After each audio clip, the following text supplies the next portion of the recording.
Yeay. Oh jamaah. Iya.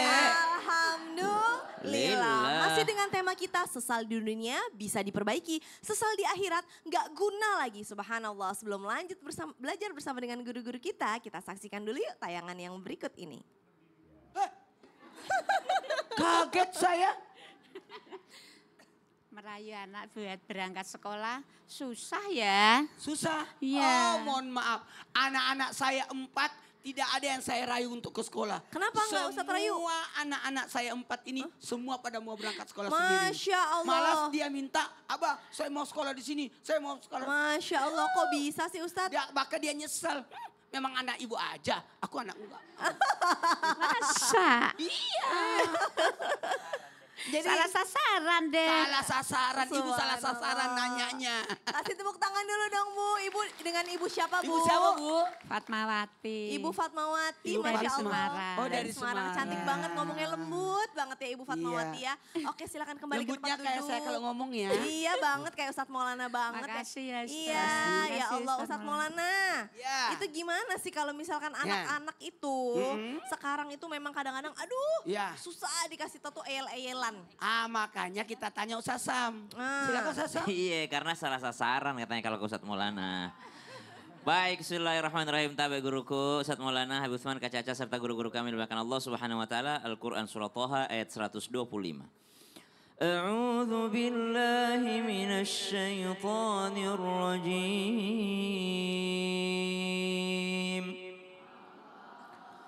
Qala rabbi lima hasyartani a'ma wa qad kuntu basira. Salah satu penyesalan orang di hari kiamat nanti mereka akan berkata kepada Allah, Rabbi lima hasyartani a'ma wa qad kuntu basira. Kenapa hari ini saya enggak bisa melihat? Bukankah ketika di dunia dulu saya bisa melihat? Kok hari ini saya menjadi orang yang buta? Ternyata ketika di dunia karena tidak taat akan perintah Allah Subhanahu wa taala, tidak mau melihat kekuasaan Allah, tanda-tanda kekuasaan Allah. Sedangkan anak itu salah satu daripada tanda-tanda kekuasaan Allah. Allah berhak menjadikan seseorang tidak punya anak. Allah berkuasa menjadikan seseorang itu punya anak banyak. Allah berkuasa menjadikan anaknya laki-laki semua. Allah berkuasa menjadikan anaknya perempuan semua. Bahkan Allah berkuasa menjadikan seseorang tidak punya keturunan. Subhanallah, itu adalah di antara ayat-ayat Allah atau tanda-tanda kekuasaan Allah. Bagi mereka yang ditakdirkan memiliki keturunan dari Allah Subhanahu wa taala yang menakdirkannya mendapatkan keturunan, kadangkala ada orang tua yang menyesal. Kenapa? Kurang bersabar dalam rangka mendidik anak. Sehingga dikatakan di dalam ayat yang lain, wa'mur ahlaka bis-salati wastabir 'alaiha la nas'aluka rizqa nahnu narzuquk wal 'aqibatu lit-taqwa. Perintah yang diperintahkan Allah Subhanahu wa taala kepada para orang tua, yakni wa'mur ahlaka bis-shalah, dan ajaklah, perintahkanlah mereka anak-anakmu, keluargamu untuk mendirikan salat. Salah satu penyesalan orang tua karena fokusnya bukan ke salat, tapi fokusnya untuk sukses dunia, bukan sukses akhirat. Kenapa sekolah di sini? Biar nanti kau gampang dapat kerja, nak. Dipikir kalau kerja itu jaminan rezeki. Banyak orang yang setengah mati kerja rezekinya segitu-gitu aja. Ada orang tidak terlalu banyak kerjanya tapi dikejar oleh dunia. Maka ajarkan anak mengejar ridhonya Allah Subhanahu wa taala dengan menjaga salat. Wa'mur ahlaka bis-shalah. Ada sambungannya ternyata biar nggak nyesel. Apa sambungannya? Wastabir 'alaiha. Dan bersabarlah dalam rangka mengajak keturunan, mengajak keluarga, mengajak anak dalam rangka mendirikan sholat. Nggak semua anak diajak sholat langsung mau. Nggak semua anak diajak ke masjid langsung mau. Nggak semua anak disuruh ngaji langsung mau. Pasti ada kerikil-kerikil ujiannya. Sampai-sampai kadang kala orang tua, aduh Ustaz tiap hari ku ingetin, tiap 5 waktu ku ingetin. Dari situlah pahalanya. Apalagi semakin anak tidak nurut nih, semakin besar pahalanya. Kenapa? Karena semakin besar kesabarannya. Orang masuk surga karena apa, Bu? Karena sabar. Salamun alaikum bima sabartum. Selamat untuk kalian yang mampu untuk bersabar atas kesabaran kalian di dunia. Dan biasanya yang bikin banyak bersabar bukan orang lain, tapi keluarga sendiri. Maka jangan sampai menyesal karena kesabarannya setipis tisu, kata orang sekarang mah. Kenapa bisa seperti ini? Menyesal karena dulu waktu mendidik anak sabarnya hanya setipis tisu. Mesti sabarnya ditingkatkan lagi, dibesarkan lagi sabarnya, sehingga pahalanya juga semakin banyak. Ladang dakwah banget loh anak-anak itu. Masya Allah, jadi bukan cuma tentang anak nurut sama orang tua, tapi orang tua juga mempersiapkan diri untuk menjadi orang tua yang baik untuk anaknya gitu ya. Oh tentu, Masya subhanallah. Allah. Karena anak gak bisa milih orang tua nih Ustadz Ketika Syam. ditanya bagaimana Syekh engkau mendidik anakmu, saya mendidiknya 25 tahun sebelum dia dilahirkan. Masya Maksudnya apa? Allah. Saya didik diri saya dulu, saya didik istri saya, baru saya didik anak saya. Jadi kalau anaknya ngareok, kalau kata orang ngareok, ya wajar namanya juga anak-anak ya. 1 sampai 7 raja, raja mau ngapain aja terserah. Masya Allah, kasih tepuk tangan dulu dong Bu. Luar biasa nih buat kita para orang tua ya. Ternyata kita menjadi orang tua bukan berarti anak-anak harus nurut. Enggak, kitanya sebagai orang tua pun juga belajar. Parenting, belajar buat menjadi orang tua. Insya Allah. Nah sekarang langsung aja deh. Kayaknya Ustadz Maulana Iya. pengen ngajak ngobrol jamaah lagi nih. Kita Mau masuk dong. lagi ke segmen Ustadz bertanya. Kami menjawab. Mau ngajak ngobrol siapa Ustadz? Sebelah kanan karena dia punya kudung sendiri, beda sendiri. Oh yang mana? Saya ambilin mic-nya dulu ya. Ibu itu mungkin peserta baru ya? Oh yang beda, kerudungnya beda sendiri. Iya, Silakan. ngapain ibu kudung beda sendiri? Silakan. Kelas PAUD. Hah? Anak baru kelas Anak PAUD. baru. Silakan perkenalkan dirinya. Assalamualaikum warahmatullahi wabarakatuh. Waalaikumsalam. Nama saya Ibu Elis dari Masjid Taklim Kalinegoro, Magelang, Mertoyudan. Masya Allah. Tangan dulu. Magelang, adem dingin di sana dingin. Iya. Pertanyaannya, pernah kehilangan harta enggak? Atau uang atau apapun? Pernah. Pernah. Iya. Gimana rasanya? Ya sedih, Sedihnya gimana? ya jengkel-jengkel, gemes-gemes gimana gitu loh. Mangkel ya Bu? Mangkel. Gak usah jauh-jauh. Pernah kehilangan cincin? Pernah, Yang disalahin siapa? ya kadang suami. Yang ngilangin siapa? Yang disalahin siapa?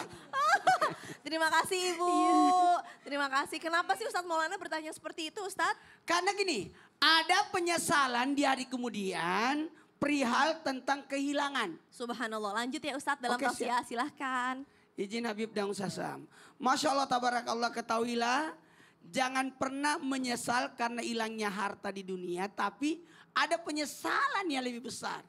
Kalau hilang barang-barang kita di dunia karena keteledoran kita. Tidak hati-hati. Itu.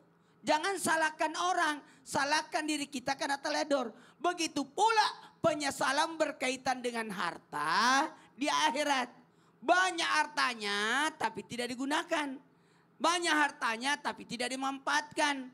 Siapa itu? Orang yang menyesal karena tidak mengambil kesempatan yang baik. Menghilangkan kesempatan-kesempatan itu padahal dia bisa haji karena ada uangnya. Padahal dia bisa bangun masjid atau nyumbang masjid tapi dia sia-siakan. Itu penyesalan itu. Apalagi penyesalan karena kurang ibadahnya. Kurang harta yang disumbangkan. Betul zakat itu 2,5%. Tapi ada salahnya. Apa salahnya?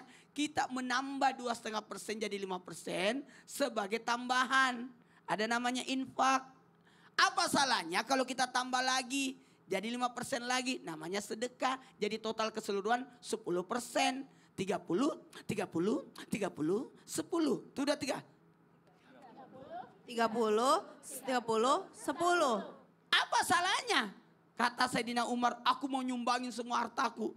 Tapi kata Nabi kan, tidak boleh, hanya sepertiganya aja.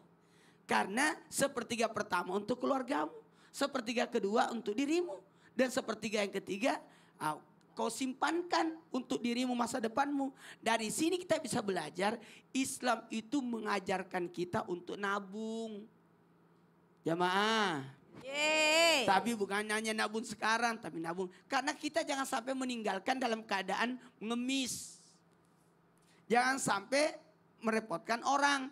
Jangan sampai meninggalkan keturunan yang kurang hartanya. Ingat, rezeki itu ada 3. Yang dipakai, yang dimakan, yang disedekahkan. Yang dipakai, yang dimakan, yang disedekahkan. Dan itulah milik kita. Subhanallah. Jadi Yang kalau tertinggal belum tentu. belum tentu itu menjadi rezeki kita. Dan kenapa kita kerja setiap hari cari uang? Supaya kita terhormat nggak minta-minta. Iya. Bukannya supaya biar kaya raya. Jadi itu mah orang urusan kerja Allah. satu. Hah. Kenapa orang kerja? Supaya tidak menjadi beban buat orang. Baik. Tidak menghinakan diri. Kenapa orang kerja? Untuk memenuhi kebutuhan. Kenapa orang kerja? Untuk membantu keluarga. Kenapa kerja? Untuk membantu sesama. Masya Kenapa kerja? Allah. Untuk membantu agama. Luar biasa, tepuk tangan dulu dong. Jazakallah khair Ustadz Maulana. Dan sepertinya nih jamaah Islam itu indah. Udah gak sabar banget pengen nanya nih sama guru kita secara langsung. Langsung aja yuk kita masuk ke segmen Tanya Dong Ustadz. Kami semua tanya dong Angkat Ustaz. tangan Bu yang mau bertanya. Oke yang sebelah sini dulu aja kali ya.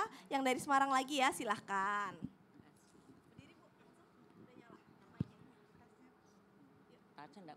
Langsung.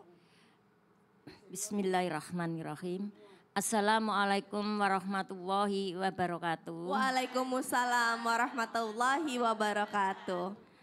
Perkenalkan, nama saya Ibu Rahmah Ngatini Yeay. Tepuk Ibu tangan dulu. Rahmat ini dari mana? dari Majelis Taklim At-Taqwa dari Semarang. Mau bertanya sama siapa Ibu? Mohon izin mau bertanya kepada Habib Usman. Oh baik. Oh, Ibu. Silahkan Ibu. Ya, Habib, semua orang akan merasa menyesal ketika dia ditinggalkan atau meninggal dari orang yang tersayang, misalnya pasangan kita atau kedua orang tua kita. Dan apakah penyesalan itu tidak bisa diobati nanti di akhirat? Terima kasih. Wassalamualaikum warahmatullahi wabarakatuh. Waalaikumsalam warahmatullahi wabarakatuh. Monggo Bib, silahkan. Ya akhir caca Ustadz Maulana, Ustadz Syam. Bismillahirrahmanirrahim. Allahumma salli ala sayyidina Muhammad wa ala ali sayyidina Muhammad. Ketika kita memiliki pasangan kita, orang tua kita, orang yang kita cintai, berpulang ke rahmatullah, kullu nafsin dha'iqatul maut. Siapapun yang bernyawa pasti akan dicabut nyawanya oleh Allah Subhanahu wa taala.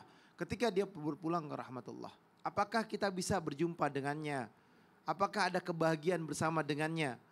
Kalau pasangan Anda, orang tua Anda adalah orang tua yang saleh, yang bertakwa kepada Allah Subhanahu wa taala, yang mereka ahli surga, maka hikmah daripada mereka berpulang ke rahmatullah adalah memecut diri kita untuk jauh lebih baik lagi dan kita bisa berjumpa dalam surganya Allah. Semangat yang besar.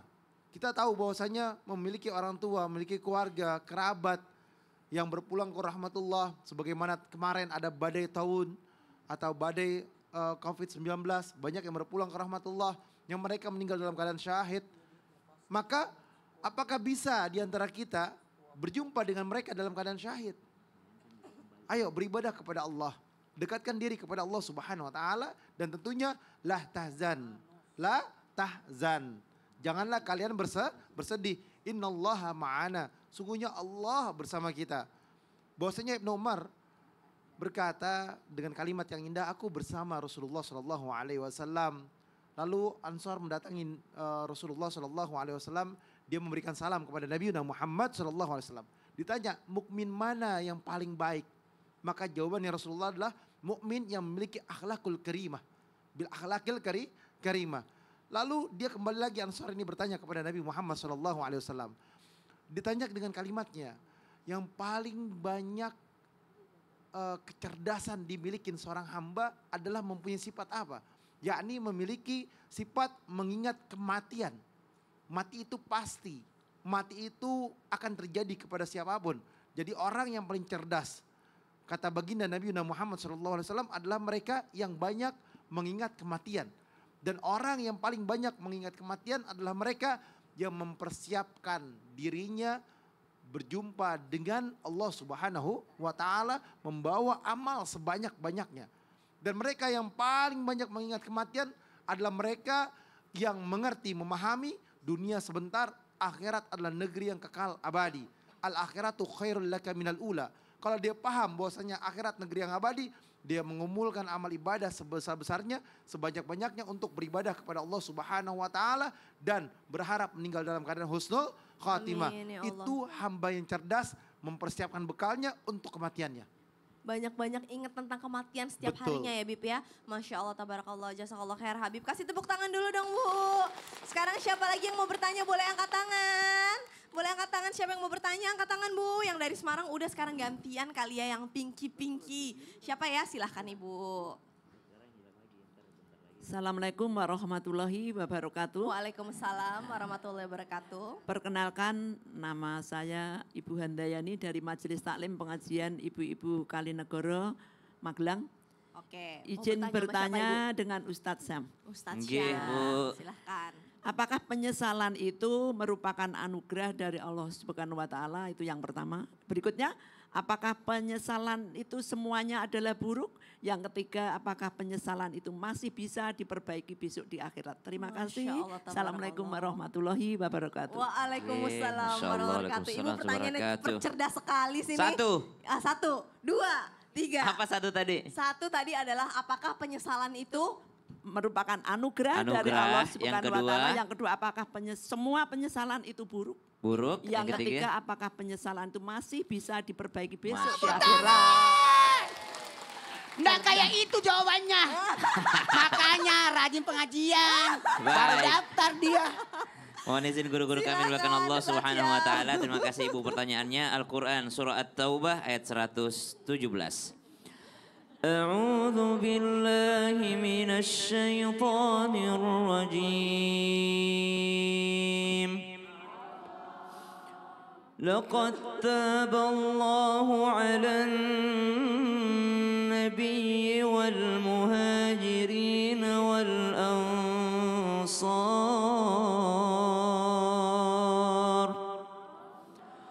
والمهاجرين والأنصار الذين اتبعوه في ساعة العسرة من بعد ما كاد يزيغ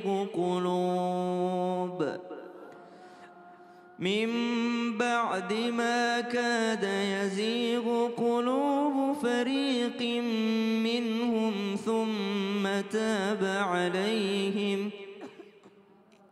إنه بهم رؤوف رحيم.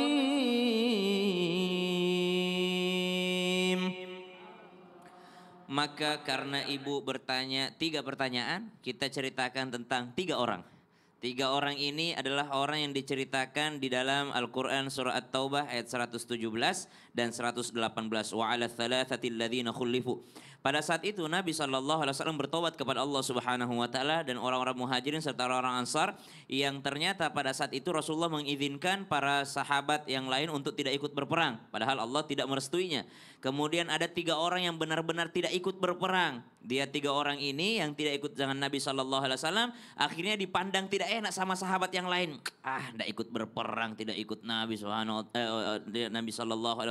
Mereka tidak ikut berperang. Akhirnya mereka menyesal sekali. Karena penyesalannya ini mereka bertobat kepada Allah Subhanahu wa taala. Tapi ternyata Allah berikan anugerah yang begitu indah, yaitu Allah sebutkan justru nama mereka dalam Al-Qur'an, kisah mereka dalam Al-Qur'an, wa 'ala thalathatil ladzina khulifu, mereka ini sudah diampuni sama Allah Subhanahu wa taala. Jadi kalau ditanyakan apakah penyesalan itu adalah datang dari Allah, anugerah Allah? Betul. Kalau penyesalannya ini disertai dengan taufik. Apa itu taufik? Penyesalan itu adalah hidayah, taufik itu adalah memperbaiki setelah dapat penyesalan itu. Yang kedua, apakah selamanya penyesalan itu buruk? Tidak semuanya. Kalau penyesalan itu membuat orang ini menjadi berubah jadi lebih baik lagi, maka penyesalan itu bisa jadi baik. Yang ketiga, apakah tidak bisa dirubah lagi? Bisa selama masih di dunia. Tapi kalau sudah di akhirat sudah tidak bisa diubah lagi. Kalau di akhirat itu fa amma man thaqulat mawazinuhu fahuwa fi 'ishatir radiyah. Kalau berat timbangan baiknya ya masuk dalam karunia-Nya Allah. Tapi kalau khaffat mawazinu fa ummuhu hawiyah. Menyesallah dia selama-lamanya. Subhanallah. Jadi garis finish kita itu adalah sampai kita masuk ke liang kubur sebenarnya. Ustaz Syam, ya. Benar. Sebelum itu masih ada kesempatan banyak-banyak sedekah, banyak-banyak minta maaf. Berbuat banyak-banyak- baiklah, bertaubatlah sampai nanti pada akhirnya matahari terbit dari barat. Subhanallah. Terima kasih Ustaz Sama-sama. Syam. Kasih tepuk tangan dulu dong Bu. Masih mau nanya apa mau udahan nih? Masih mau nanya? Angkat tangannya lagi deh kalau mau bertanya. Ayo Bu, siapa yang mau nanya? Semangat. Oke, yang sebelah sini Bu, maaf silahkan. Assalamualaikum warahmatullahi wabarakatuh. Waalaikumsalam warahmatullahi Perkenalkan, wabarakatuh. nama saya Sri Suharni dari Majelis Taklim Ibu-Ibu Kalinegoro Kabupaten Magelang. Ibu Sri, pertanyaannya mau ke siapa nih? Bertanya dong Ustadz, Silahkan. mau izin tanya kepada Ustadz Habib Usman. Boleh Ibu, silakan Ibu. Pertanyaannya adalah, apakah penyesalan bagi orang yang suka mencuri atau mengambil hak orang lain itu masih bisa dimaafkan di hari akhirat nanti oleh Allah Subhanahu wa Ta'ala? Sekian pertanyaan saya. Assalamualaikum warahmatullahi wabarakatuh. Waalaikumsalam warahmatullahi wabarakatuh. Jadi ini orang yang suka ngambil hak orang gitu ya Bu Sri ya? Iya. Tapi udah dibalikin belum haknya? Belum. Oh belum dibalikin, Iya. baik terima kasih. Silahkan Habib. Ya, khair Ustaz Maulana, Ustaz Syam, Caca, bismillahirrahmanirrahim. Allahumma salli ala sayyidina Muhammad wa ala ali sayyidina Muhammad. Ketika seseorang mengambil hak orang lain dan belum dikembalikan daripada haknya, maka nanti dia dibangkitkan dalam keadaan bangkrut. Dalam keadaan bangkrut. Zong, habis daripada amal ibadahnya, dikasih kepada siapa? Dikasih kepada yang kamu ambil haknya tersebut. Barangnya, hartanya, ataupun apalagi? Apapun yang kamu ambil. Ketika kamu ambil segala sesuatu yang bukan hak kamu, maka kamu akan dibangkitkan dan kamu akan mendapatkan pengurangan daripada pahalanya. Yang kamu selama ini sholat, ibadah, bangun malam, puasa, diambil itu. Akhirnya kamu menjadi orang yang bangkrut. Nah, bisa gak kita bertaubat kepada Allah? Bisa. Wasariku wasarikatu faqta'u aydiyahuma jazaan bima kasaba nakalan minallahi wallahu azizun hakim. Jelas bahwasanya laki-laki ataupun perempuan yang dia mengambil hak orang lain, dia mencurinya dengan cara yang jelas dan disaksikan, ada saksinya. Jadi kalau curi juga harus ada saksinya. Berapa banyak saksinya? Harus berapa orang? Berapa orang? Hah? 4. Kalau zina itu 4 orang. Ya. Zina kalau itu curi, 4 orang. Mencuri juga sama. Ya kan? Tapi kalau misalkan ada 2 orang laki-laki yang soleh dan ada orang yang menyaksikannya kembali dan juga mempercayainya dan dia melihat melewatinya, maka juga sudah masuk ke dalam hukum pencurian. Jadi 2 saksi juga yang adil, yang soleh, yang betul-betul paham dan dia mengerti, maka juga dia mendapatkan hukuman tersebut. Kalau misalkan dia juga mengakuin, ya saya ngambil, maka dia mendapatkan hukuman tersebut.